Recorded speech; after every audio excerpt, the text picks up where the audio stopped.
Que bom, né, estar aqui com os irmãos mais uma vez. E nada poderia ser melhor do que eu dizer que estou muito feliz nesta noite por estar aqui. Eu tenho uma identidade com esta igreja, porque quando eu preguei a primeira vez fui lá na chácara, né? Depois eu tive a honra. Eu digo aos irmãos que foi a honra de inaugurar esse batistério com 9 batismos. E eu estava vendo umas fotos, né? Eu sou muito emotivo, até me emocionando, né, naquele momento quando eu vi aquelas fotos. Mas é motivo de muita alegria, muita felicidade, né, estar aqui com vocês nesta noite. Eu abracei alguns. Né? Quem estava aqui, eu saí falando, né? Eu gosto muito de me comunicar. Mas aqueles que não estavam aqui, recebam agora o meu abraço bem forte, em nome de Jesus. Né? E que esse momento possa ser muito importante para todos nós.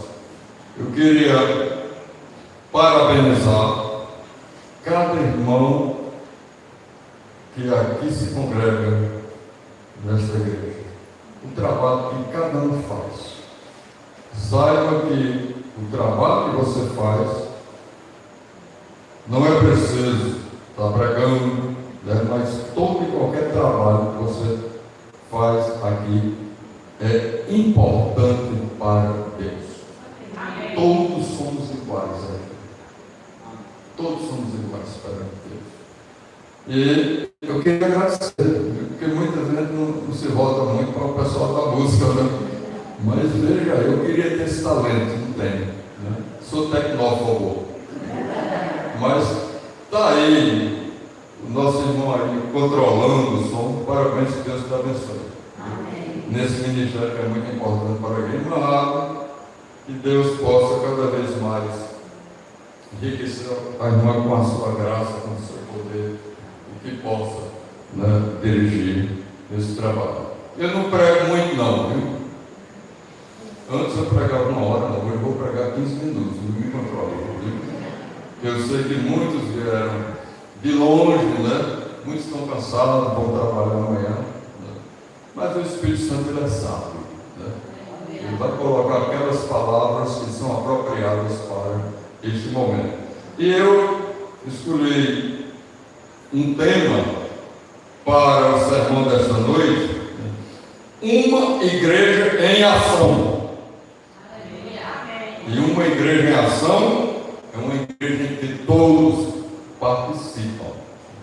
Se estão todos em ação, é porque estamos em harmonia, né? E a Bíblia diz: oh, quão bom e quão suave é que os irmãos vivam em união. E essa união faz a força. Essa união traz a felicidade, o envolvimento de cada um nesta causa. Vamos ler, né, para a gente não perder muito tempo, o tempo é curto, né? Vamos ler no livro de Atos, né, no capítulo 3, de 1 a 10. Prestem bem atenção essa passagem. Atos 3, subiam ao templo a hora da oração, ou seja, a hora nona. E era carregado um homem coxo de nascença, o qual todos os dias punham à porta do templo, chamada Formosa, para pedir esmolas aos que entravam. Ora, vendo Pedro e João, vendo ele a Pedro e João, que iam entrando no templo, pediu que eles dessem uma esmola. E Pedro, com João, fitando os olhos nele, disse: olha para nós. E ele os olhava atentamente, esperando receber deles alguma coisa. Disse-lhe Pedro: não tenho prata nem ouro, mas o que tenho isso te dou. Veja esse final. Em nome de Jesus Cristo Nazareno, anda. Nisso, tomando-o pela mão direita, o levantou, e imediatamente os seus pés e artelhos se firmaram. E dando ele um salto, pôs-se em pé e começou a andar. Que maravilha, né? E entrou com eles no templo, andando, saltando e louvando a Deus. Todo o povo, ao vê-lo andar e louvar a Deus, né, reconheciam-o como o mesmo que ele estivera sentado a pedir esmola à porta formosa do templo. E todos ficaram cheios, né, de alegria e assombro, pasmo e assombro pelo que lhes aconteceu. Que texto fantástico. Eu comecei a ler esse texto, comecei a mergulhar, né, em cada versículo dessa passagem. E eu vi o quanto ele é rico, né, como uma inspiração para a vida da igreja. Alguém pode perguntar o que tem a ver esse texto com igreja em ação. Veremos daqui a pouco. O bom vem depois, né? Então vamos lá. Pedro e João em ação. E o texto bíblico, ele apresenta dois apóstolos. Pedro, quem conhece a história, Pedro era um pescador. Um homem simples, mas cheio do poder e da graça de Deus. Amém. Como seria bom se nós tivéssemos Pedros e João hoje nas nossas igrejas, né? E eles se depararam com uma situação bem parecida com os dias de hoje. Muitas vezes eu passava lá na rua do Imperador e via, né, a porta de várias igrejas católicas, né, pessoas sentadas ali, né, pedindo esmola. A gente vê muito isso no Recife. E todos os dias, aquele homem aleijado, ele era levado. Ele tinha mais de 40 anos. E todo dia ele era levado para pedir esmola. Então, eu queria destacar em primeiro lugar o encontro, né, do homem coxo com Pedro e João. Veja, vendo que Pedro e João iam entrar no templo, pediram esmola.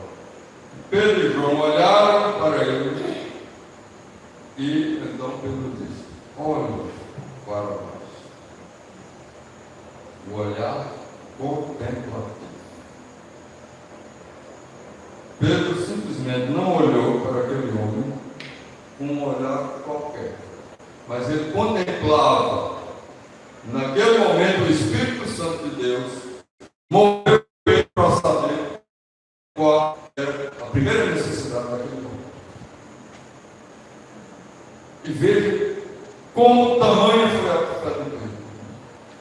Pedro disse: não tenho prata nem ouro, mas o que tenho, isso lhe dou. Em nome de Jesus Cristo Nazareno, ande. Agora, o que mais chama a nossa atenção, principalmente a mim, quando estava lendo esse livro, segurando Pedro pela mão direita, ajudou-o a levantar-se. E de um salto, pôs em pé e começou a andar. Veja, é muita fé de um homem chegar assim, em nome de Jesus, levanta e anda. A fé de Pedro foi tão grande que Pedro pegou na mão dele e sabia que ele ia ser curado naquele momento. E é assim que o poder de Deus funciona na vida de cada um de nós.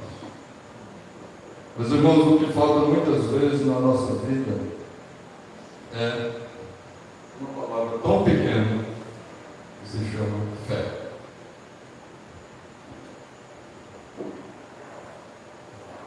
Se a igreja toda, uma igreja de homens cultos, preparados, doutores, os filhos, isso não vai valer nada se a sua vida não é regida pela fé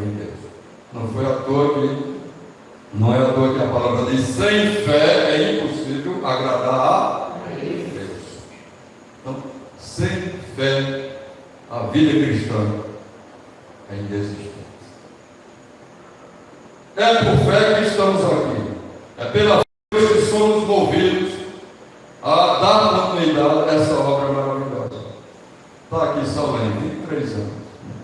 Vai continuar, porque vocês estão imbuídos com um propósito, né, com muita fé, e essa obra vai ser tocada. Ela não vai parar.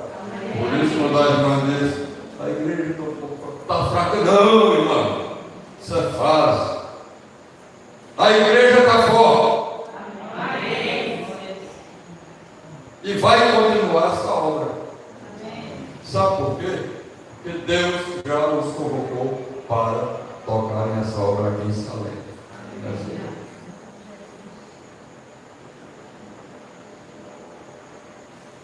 E aí eu queria chamar a atenção agora para 3 pontos bem rapidinhos, né? Eu estou aqui tentando controlar meu tempo, hein? Fique tranquilo. Primeiro ponto que eu queria chamar a atenção é para a rotina da igreja. A igreja de Jerusalém tem uma rotina. Pedro e João, eles tinham aquela rotina de sempre ir ao templo de Jerusalém orar. Era uma rotina. Então, a igreja precisa de uma rotina disciplinada. Eu vibrei aqui, eu gosto muito, eu sou muito criterioso no horário. Minha esposa sabe disso, está aqui no horário. Se existe uma coisa que me incomoda na vida, é o cumprimento da hora. E eu fiz tudo para chegar cedo aqui e cheguei, né? Cheguei. E a irmã começou na hora, né? Um pouquinho mais tempo. A gente se disciplina na causa do Senhor. Se a gente vai para a igreja, começa 18 horas do culto, a gente se organiza um pouquinho antes para chegar cedo, né? E brilhar como, né, o culto brilhou. Eu fiquei emocionado com essas crianças. Daqui a 10 anos, 20 anos, elas estão aqui produzindo o trabalho, se Deus quiser. Então, essa rotina disciplinada precisa ser definida em torno das disciplinas espirituais. Uma igreja em ação precisa ser disciplinada, né, espiritualmente, né, individual e coletivamente. Na palavra, na oração, comunhão, adoração, cuidado e evangelização. Então, a rotina de uma igreja em ação envolve, preste bem atenção nisso, um olhar diferente. Um olhar não apenas com os olhos do corpo. Eu posso olhar com os olhos do corpo, isso para mim é algo muito normal. Mas com os olhos da alma, um olhar do coração. Foi isso que aconteceu com Deus. Ele não olhou para aquele homem apenas com o olhar do corpo, mas com o olhar da alma, com o olhar do Espírito, porque ali ele já estava dominado pelo Espírito Santo de Deus. Por isso que a obra foi tão maravilhosa, né? A rotina de uma igreja, então, envolve um olhar diferente. Um olhar não apenas com os olhos do corpo, mas com os olhos da alma, um olhar do coração. E quando isso acontece, meus irmãos, inevitavelmente contemplamos a necessidade do outro, a dor do outro, a carência do outro. Uma igreja que não se preocupa com a carência dos seus irmãos, talvez está falhando na obra do cuidado. A igreja precisa cuidar das suas ovelhas.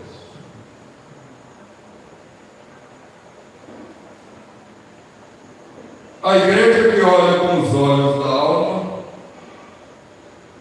certamente recebeu de Deus a missão de resgatar vidas decaídas. Ela enxerga sempre mais longe. Ela enxerga um mundo em ruínas. Quando se olha com os olhos do corpo, não se enxerga longe. Limita-se à superfície e às aparências. O cristão não pode ter um olhar de aparência. Meus irmãos, a missão que Deus deu a cada um de nós é uma missão tão grande, de tanta responsabilidade. Se a gente se desse conta disso, todos os dias estava de joelho orando, buscando poder, procurando viver mais a comunhão na igreja. E eu tenho certeza, meus irmãos, se cada irmão aqui fizer como Pedro fez, mantendo aquela rotina, disciplinado de ao tempo, orar, pregar, olhar para as pessoas, olhar a necessidade dos outros, essa igreja vai crescer a enésima potência, não apenas em número, mas em espiritualidade. É isso que a igreja do Senhor precisa. Não é muito número, precisa de poder. Poder do céu. Eu só acredito numa igreja que prega a palavra, mas com muito poder, com muita fé. E a igreja de Salem tem uma responsabilidade muito grande aqui nesse país. Pode ter certeza disso. Deus não abriu essa igreja por um acaso, meu irmão. Vocês têm a responsabilidade de conduzir, né, esta obra aqui, né, da melhor forma possível, com disciplina, com oração, com comunhão, com quebrantamento. E a partir daí, muitas vidas serão resgatadas. Eu não sei aqui qual a necessidade de ninguém. Não sei. Só sei de uma coisa. Você entrou hoje aqui para ser resgatado por Deus. Pode ter certeza. Não tenha dúvida quanto a isso. Deus sabe a necessidade de cada um. Deus quer fortalecer a igreja de Salem para uma obra em tempos tão difíceis que nós estamos vivendo. Nós estamos vivendo tempos sombrios no mundo inteiro. E eu estava ali pensando, quando a irmã Rafa dirigiu aqui o culto, interessante, nós estamos aqui livremente, cada um saindo da sua casa, para a adoração ao Senhor. E eu estava lendo poucos dias, né, em várias partes do mundo, cristãos sendo perseguidos, cristãos se escondendo, Bíblia sendo rasgada e destruída, porque a Bíblia assim chama muita atenção, mas os irmãos estavam meio escondidos louvando a Deus. Vocês lembram da história de Paulo e Silas, Paulo na prisão? Né? Como o Espírito Santo operou, Paulo estava lá todo acorrentado, né? De repente veio o terremoto, cabeceado, o carcereiro foi lá, terminou se convertendo ele e a família. Que é assim que o Evangelho funciona. Meio preso, Paulo estava lá cantando e orando ao Senhor.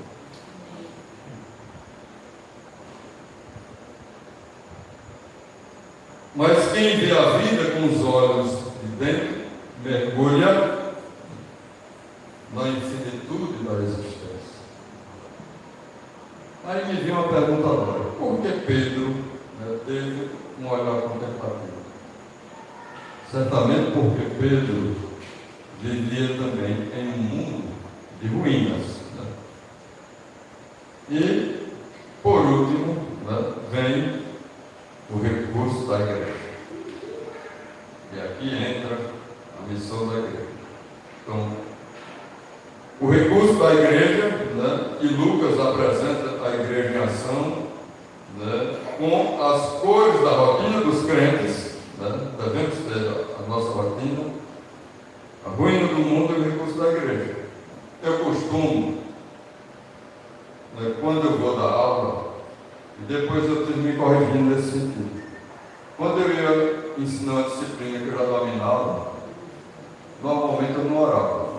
Veja como são as coisas. Aí, quando eu pego uma disciplina mais complicada, eu estaciono o carro lá no estacionamento, aí eu sempre costumo orar. E agora, eu virei a minha casa. Eu oro todas as vezes antes de entrar na sala de aula. Porque eu não sei com quem eu vou me deparar em sala de aula. Eu só sei de uma coisa: e o Espírito Santo de Deus já me usou muito em sala de aula. Eu dava um curso recentemente, foi outro curso que eu dei.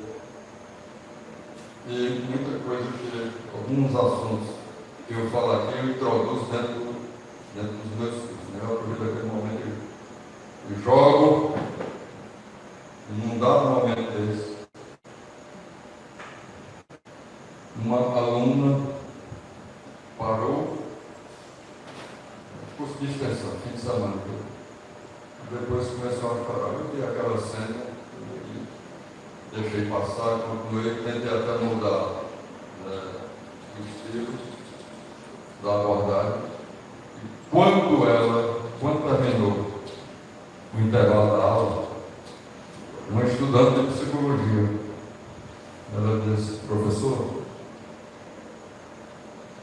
eu há 20 anos precisava de uma resposta para um questionamento na minha vida. E essa resposta eu tive hoje. Estou muito feliz com esse dia de hoje, com o sábado de manhã.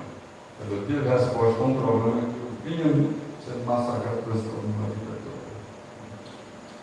E ela disse que teve uma resposta naquele dia. E aí tranquilizou, foi em paz. Meus irmãos, a minha missão, a sua missão, ela está em qualquer lugar que você for. Em qualquer lugar. Não deixe a oportunidade passar.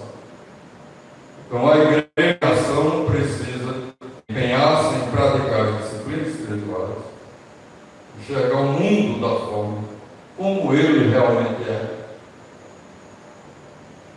E, por fim, a igreja em ação precisa ser uma igreja solidária. A solidariedade é algo integrante, indispensável à vida do crente. Por quê? Porque a solidariedade ela comporta a santidade, a obediência, a lealdade, a integridade, devoção, amor, reconciliação, acolhimento, encontro no próximo. Envolva-se, meu irmão, de forma incondicional na disciplina, na rotina do dia a dia. Ao levantar de madrugada hoje, nessa madrugada, ore ao Senhor. Comece logo cedo de manhã. Porque Deus quer fazer algo muito precioso através da sua vida. E Deus faz algo precioso através da nossa vida, quando a gente também se deixa ser usado por Ele. Há muitas igrejas hoje que estão cada vez mais indiferentes à compaixão, ao amor. Mas a igreja que vive o amor genuíno de Jesus Cristo é uma igreja que tem cada vez mais a se encher do poder de Deus. Sem o poder de Deus em nossa vida, nós não seremos salvos. Preciso muita oração,